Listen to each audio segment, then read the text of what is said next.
மத்திய மாநில அரசுகள் வெளியிடும் மக்கள் நலத்திட்டங்கள் மற்றும் முக்கிய தகவல்களை உடனுக்குடன் தெரிந்து கொள்ள நம்ம உண்மை தகவல் சேனலை சப்ஸ்கிரைப் பண்ணிக்கோங்க. இன்று தமிழக அரசு வெளியிட்டுள்ள 10 முக்கிய அறிவிப்புகளை பற்றி தான் இந்த வீடியோவில் தெளிவாக பார்க்க போகிறோம். கடைசி வர பாருங்க, என்னென்ன அறிவிப்புகள் அப்படின்றது உங்களுக்கு தெரியும். அதுக்கு முன்னாடி இந்த வீடியோவுக்கு மறக்காம ஒரு லைக் கொடுத்துக்கோங்க. சரி, வாங்க வீடியோக்குள்ளார போகலாம். முதல் அறிவிப்பு: பக்தர்களுக்கு சிரமம் ஏற்படுவதை தடுக்க கோயில்களில் விஐபி தரிசனத்துக்கு கட்டுப்பாடு. கோயில்களுக்கு சினிமா பிரபலங்கள் மற்றும் முக்கிய பிரமுகர்கள் வரும்போது பக்தர்களுக்கு எவ்வித இடையூறும் ஏற்படாமல் இருக்க இந்து சமய அறநிலையத்துறை புதிய வழிகாட்டு நெறிமுறைகளை வெளியிட்டுள்ளது. இது தொடர்பாக அறநிலையத்துறை ஆணையர் DG வினய் அனைத்து செயல் அலுவலர்களுக்கும் அனுப்பியுள்ள சுற்றறிக்கை: திரைத்துறை உள்ளிட்ட கலைத்துறை பிரபலங்கள் மற்றும் முக்கிய பிரமுகர்கள் கோயிலுக்கு தரிசனம் செய்ய வருவது தெரிந்தால் குறைந்தது ஒரு நாளைக்கு முன்பே அது குறித்து ஆணையர் அலுவலகத்துக்கு தகவல் தெரிவிக்க வேண்டும். அவர்களின் வருகை நேரம் மற்றும் அவர்களுடன் எத்தனை பேர் வருகிறார்கள் என்ற முழு விவரத்தையும் கட்டாயம் அளிக்க வேண்டும். விஐபிகள் வருகையின் போது கோயில் வளாகத்துக்குள் புகைப்படம் எடுப்பதற்கும் வீடியோ பதிவு செய்வதற்கும் எவ்வித அனுமதியும் வழங்கக்கூடாது. பிரபலங்களின் வருகையால் பொது பக்தர்களின் தரிசனத்துக்கு எவ்வித இடையூறும் ஏற்படக்கூடாது. அவர்களின் நுழைவு மற்றும் நடமாட்டத்தை முறைப்படி ஒழுங்குபடுத்த வேண்டும். கோயிலின் புனித தன்மை, மரபு மற்றும் ஒழுங்கு பாதிக்கப்படாத வகையில் அதிகாரிகள் செயல்பட வேண்டும். முன்கூட்டியே அனுமதி பெற்றவர்கள் அல்லது பாதுகாப்பு மற்றும் நிர்வாக காரணங்களுக்காக அவசியமான அதிகாரிகள் அல்லது ஊழியர்கள் மட்டுமே விஐபிகளுடன் உள்ளே செல்ல அனுமதிக்கப்பட வேண்டும். தேவையில்லாத நபர்களை தவிர்க்க வேண்டும். இந்த விதிமுறைகளை அனைத்து கோயில்களிலும் உடனடியாக நடைமுறைப்படுத்த வேண்டும். இதில் எவ்வித விதிவிலக்குமின்றி அனைத்து செயல் அலுவலர்களும் மிக கடுமையாக பின்பற்ற வேண்டும். இவ்வாறு அதில் கூறப்பட்டுள்ளது. கோயில்களில் விஐபி கலாச்சாரத்தால் சாமானிய பக்தர்கள் பாதிக்கப்படுவதாக எழுந்த புகார்களை தொடர்ந்து இந்து சமய அறநிலையத்துறை இந்த நடவடிக்கையை எடுத்துள்ளதாக தெரிகிறது. அடுத்ததாக இரண்டாவது அறிவிப்பு: குடற்புழு நீக்க மாத்திரை வழங்க தமிழகம் முழுவதும் நாளை சிறப்பு முகாம். தமிழக சுகாதாரத்துறை நேற்று வெளியிட்ட செய்திக்குறிப்பில் கூறியிருப்பதாவது: ஆண்டுதோறும் பிப்ரவரி 10 மற்றும் ஆகஸ்ட் 10ஆம் தேதி தேசிய குடற்புழு நீக்க நாளாக அனுசரிக்கப்பட்டு வருகிறது. ஒவ்வொரு ஆண்டும் இந்த நாளில் தமிழக பொது சுகாதாரம் மற்றும் நோய் தடுப்பு மருந்து இயக்ககத்தின் சார்பில் குடற்புழு நீக்க மாத்திரை வழங்கும் சிறப்பு முகாம்கள் நடத்தப்படுகிறது. அதன்படி தேசிய குடற்புழு நீக்க நாளை முன்னிட்டு 10ஆம் தேதி தமிழகம் முழுவதும் 54,481 அங்கன்வாடி மையங்கள், 11,723 துணை சுகாதார நிலையங்கள், 56,483 பள்ளிகளில் குடற்புழு நீக்க மாத்திரை வழங்கும் சிறப்பு முகாம்கள் நடைபெற உள்ளன. அடுத்து மூன்றாவது அறிவிப்பு: கூடுதல் தொகை வசூலை தடுக்கவே ஆன்லைன் முறையில் மது விற்பனை. அமைச்சர் K.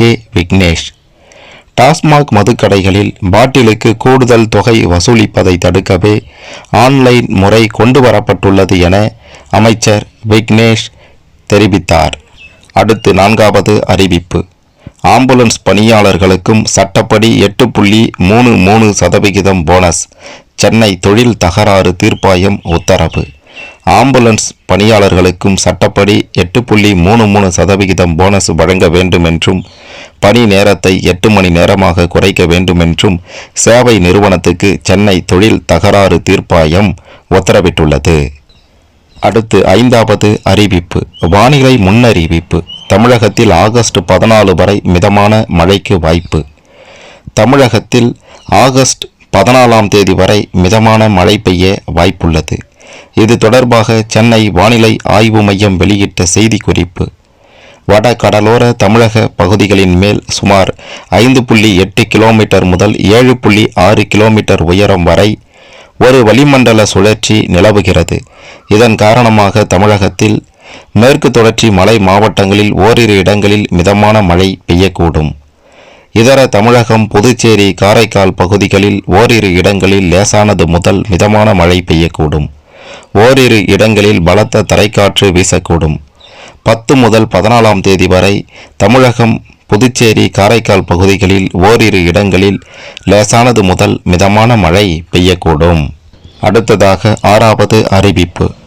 திருத்தணி கோயில் ஆடி கிருத்திகை திருவிழா, கடைகளில் திடீர் ஆய்வு, செயற்கை நிறமிகள் கலந்த உணவுப் பொருட்கள் பறிமுதல், உணவு பாதுகாப்புத்துறை நடவடிக்கை. திருத்தணி சுப்பிரமணிய சுவாமி கோயில் ஆடி கிருத்திகை திருவிழாவை முன்னிட்டு பல்வேறு கடைகளில் உணவு பாதுகாப்பு துறையினர் திடீர் ஆய்வு செய்து செயற்கை நிறமிகள் கலந்த பலகார வகைகள், காலாவதியான உணவுப் பொருட்கள் ஆகியவற்றை பறிமுதல் செய்தனர்.